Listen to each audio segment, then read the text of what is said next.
It's great to be here, and I actually did go to the Paralympic Games, and it was a long time ago now. As I was getting ready for this, I realized it was 20 years ago that I went to the Paralympic Games. And it was a pretty unlikely thing for me to think about as a kid growing up, of me actually going to the Paralympics. Because I had my leg amputated when I was a kid, when I was 7 years old. And growing up as a kid with a disability, I didn't actually at first know about the Paralympic Games. And I didn't really know that I could be an elite athlete. You know, my brother always had dreams of being in the major leagues or playing in the NFL, but I didn't have dreams like that because the people on TV didn't look like me. So I didn't really know about that. But once I did find out about the Paralympic Games, it changed my life. And I loved the fact that the idea of Olympism is all-inclusive. It includes both athletes with and without disabilities. So we have our own games, these Paralympic Games, and I started training for those when I was 11 years old. And by the time I was 17, I made it to the Paralympic Games. And I was so proud to be part of that race. But unlike many of our speakers today, although I was the world record holder going into that competition, I came home empty-handed. I came home without a medal. And I was pretty devastated. I was pretty disappointed. And it was, I could relate a lot to what Jason talked about before, you know. And I did what many people do when we hit failure. When I came home empty-handed without a medal, I thought, forget this. I'm done with sports. What's the point in doing all that work? I don't want to run ever again. I'm over it. And so I quit. I gave up. I stopped running altogether. Until one day I met this man, a guy named Jim McLaren. And Jim McLaren and I used to get our legs made at the same place. We got our legs made we got our legs made in Queens. And we were sitting in the waiting room, waiting for our legs to get fixed up. And Jim showed me this video. And he had done the Hawaii Ironman. Jim had lost his leg he was riding a motorcycle in New York City. He had just graduated from Yale University and was riding his motorcycle in New York City, and a New York City bus ran a red light and crashed into him, and he survived the accident but walked away with a missing limb. He rebounded from that accident pretty quickly and went on to do the Hawaii Ironman on a prosthetic leg in 10 hours and 42 minutes. Now, do you guys know what the Ironman triathlon is? Okay, good. Well, for those of you who may think I'm talking about the comic book, I will let you know that I'm actually talking about the Ironman triathlon, which is, of course, includes 3 sports in one day. It includes a 2.4-mile swim, a 112-mile bike, and a 26.2-mile run.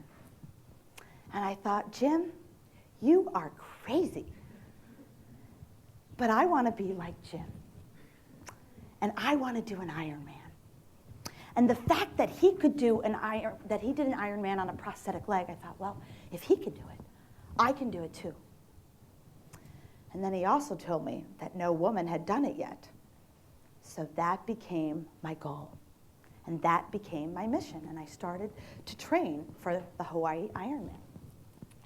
So I'd actually like to show you now a little video of the first time that I went to the Hawaii Ironman triathlon.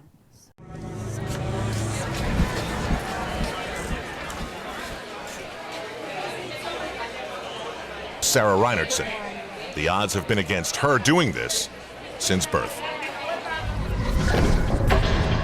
I'm just proud of myself for getting here, for getting to the starting line, and no matter what, I'll get to that finish line. Racer number 187.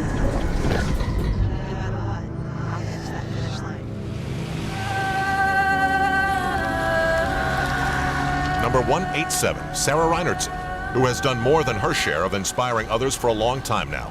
She's 20 miles into the bike ride and in a good rhythm, a rhythm many thought she would never physically be able to find. Nina, right here.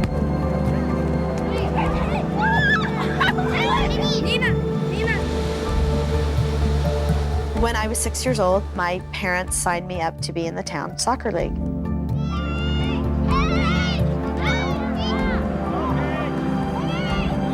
All the kids in my neighborhood did soccer, so I wanted to try it too. I remember going to practices and being part of the team, but when it came to some of the practices and the drills, the coach wouldn't include me. All the kids would play a scrimmage or do drills on the main field, and he would give me a soccer ball, and he'd make me go kick the ball against the side of the wall by myself.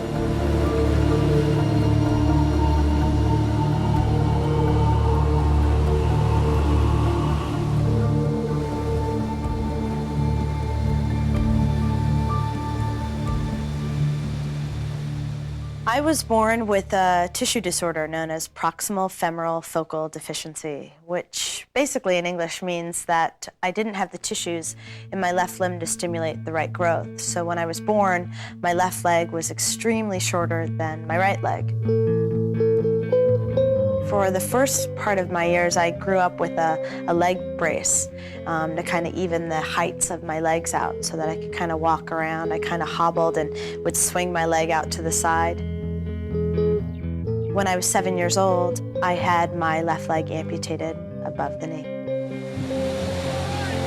to go! Way to go! Good job, Sarah! Yeah!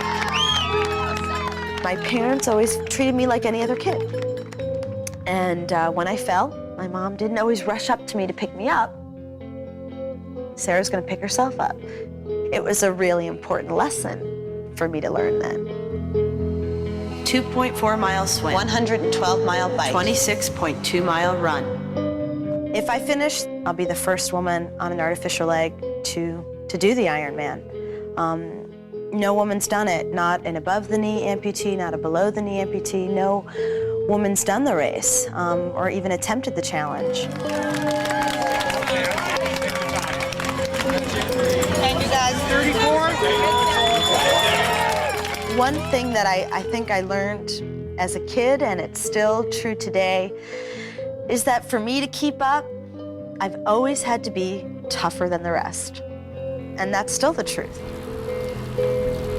There is an audience of millions watching this, and you really hope it includes one soccer coach from way back when.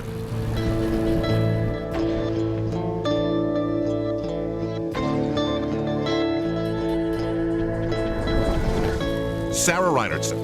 She doesn't cry when she talks about the day her leg was amputated, but she does when she tells about the soccer coach who used to make her practice alone. Want to get her going? Tell her she can't do something like this. On one leg, making it all the way to the finish. That is something she has had a vision of.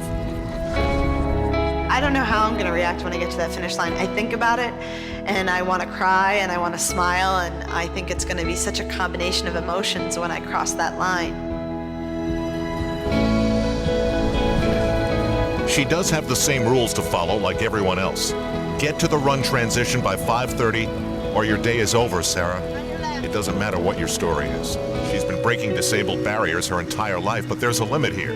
Finish this 112 miles by 5:30 or it's no dream come true. Sarah Reinertsen arriving at the transition to be told she is 15 minutes too late, that her race is over, and that she can't be an Ironman today.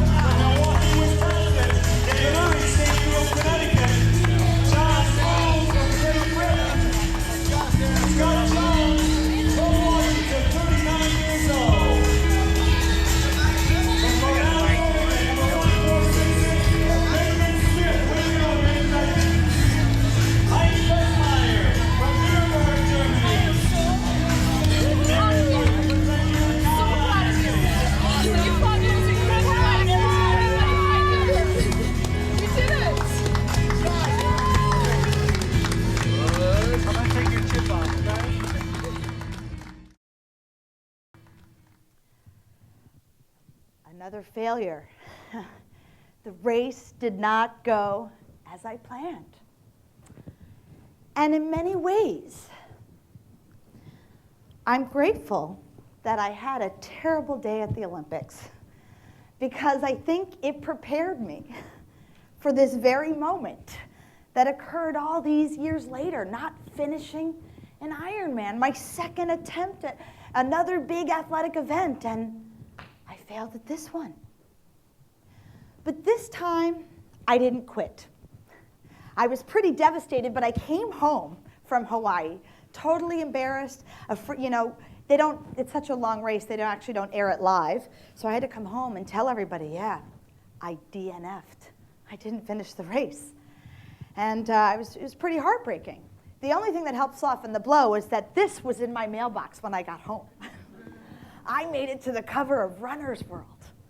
And it was pretty amazing to be recognized as an athlete on the cover of one of the greatest running magazines that we have in the United States. And so I hung this photo up on my fridge. And that was my motivation. I said, look at you, Sarah. Look how fit you are. You've got a good foundation. It's time for you to dust yourself off, pick yourself up, and get back in the game. I want you to go back to the Hawaii Ironman. And so that's what I did. In many ways, I really think that I chose to do the Hawaii Ironman because it was my way of kind of recapturing the Olympic spirit in my life. Triathlon is now in the Olympic Games. It was added to the Olympic program in the year 2000. Seems like a natural fit, right? We have swimming, biking, and running. We have all those sports in the Olympic Games. So it seemed natural that they would add the triathlon to the Olympics, and they did that in the year 2000. They did add triathlon. It will be in the Paralympics in 2016. But that's a shorter distance triathlon. I still had my eye on the Ironman. I didn't just want to do any tri. I wanted to do the Ironman. And so in many ways, as I said earlier, I chose that race because it was my way of, capturing that Olympic spirit in my life. You know, as Karen said, the Olympics happen every day. And so I started to train for my own little Olympics, the Hawaii Ironman. And so after the disappointment of the finish, when you fall down and you miss your mark, that's when we have the chance to learn our greatest lessons. And so I figured I've got to change my game plan. It didn't work out the year before, so I need to change my strategy. I got a different coach. I got a swim coach. I got a tri coach. I joined a different swimming program. And so I started swimming with a different group. I started swimming with a lot faster people. And by chasing their feet, I got better. So I started working out in the pool. The next thing I changed was my bike. I was pretty lucky that I worked with a company called Cannondale. And they actually built me a custom bike. They said, Sarah, we're going to help you in any way that we can. We want to get you the right equipment. So they redesigned my bicycle. And then, of course, there was the run. So after learning all these, changing my game plan and working harder on my swim and working harder on my bike and then working harder on my run, I went back for what I like to call my Ironman 2.0, the updated software for the next race. And so I was pretty proud to go back to Hawaii the following year, and I'd like to show you another little clip of what happened.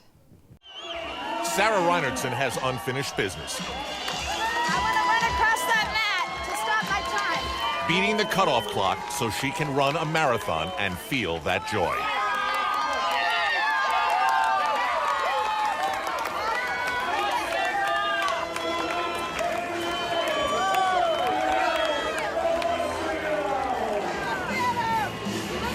Thanks. See you in a couple hours at the finish line.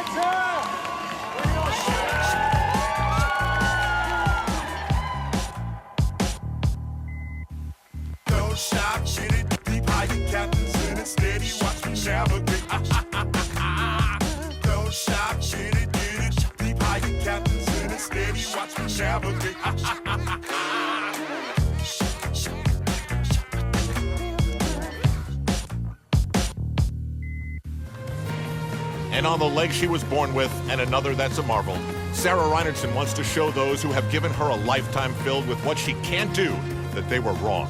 And that when mom forced her to do things on her own, she was right. There was a coach in Sarah Reinertsen's life that once told her that she couldn't play with the other kids with her one leg. Part of why she does this is that next time the coach says, "Go out there, kid, and get 'em."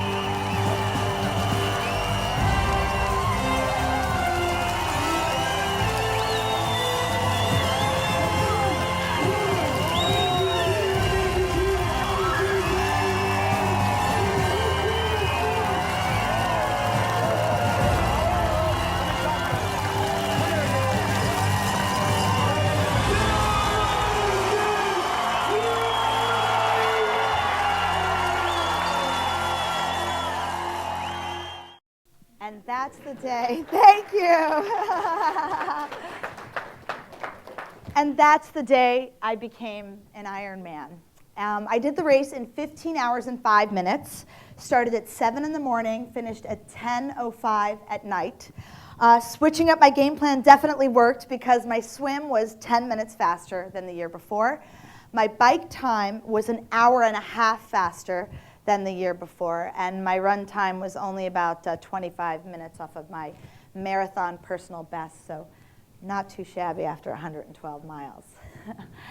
But I love this photograph because when you look at the expression on my face, I think we can all agree that that is the Olympic spirit. Both arms over your head in triumph, with a smile that says, yes, I did it. And I share my story with you today, not just to impress you with the fact that I've done an Ironman, but also to impress upon you the possibility that exists in each and every one of us. The Olympic-sized dreams that we all may have, and that sometimes we might not always have the courage to pursue. But I say, go and do it. You never know unless you try. And even if you fail, and you fail miserably, learn the lessons of your mistake. Pick yourself up and carry on. Because we have inside of us the human potential to achieve and do great things of Olympic-sized proportions. Thank you.